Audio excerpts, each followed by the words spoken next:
انسان جب اللہ کے فیصلوں پر راضی ہو جاتا ہے تو پھر زبان پر کوئی شکوہ شکایت باقی نہیں رہ جاتی ہے۔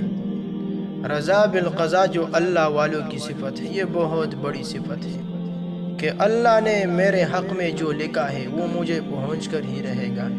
اور جو مجھے نہیں پہنچا وہ اللہ نے میرے حق میں نہیں لکھا تھا۔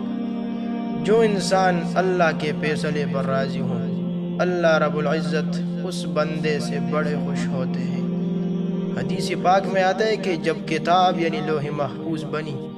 تو اللہ رب العزت نے قلم کو حکم دیا کہ لکھ لو، تو قلم نے اللہ رب العزت کی طرف سے لکھنا شروع کیا، لا الہ الا انا محمد الرسول، سب سے پہلے یہ لکھا گیا۔ پھر آگے لکھا من لم یستسلم بقضائی، اللہ نے فرمایا لکھ لو جو میری قضا میرے فیصلے کو تسلیم نہیں کرتا، ولم یصبر علی بلائی، میری بھیجی ہوئی بلا و مصیبتوں پر صبر نہیں کرتا، ولم یشکر علی نعمائی،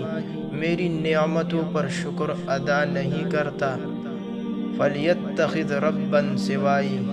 اس بندے کو چاہیے کہ میرے سوا کسی اور کو اپنا رب بنا لے۔ لہٰذا مومن کی ایک بنیادی خصوصیت یہ ہے کہ وہ اللہ کی رضا پر راضی ہوتا ہے۔ جو حالات بھی آتے ہیں وہ اپنے مالک سے خوش ہوتا ہے، وہ اس کا بندہ اور اس کا غلام بن کر ہر وقت اس کے دربار پر حاضر رہتا ہے، اس کے معمولات میں کمی نہیں آتی بلکہ وہ اور زیادہ کر دیتا ہے اور اللہ کی قضا پر راضی رہتا ہے۔ نہ ہجر ہے اچھا نہ وصال ہے اچھا،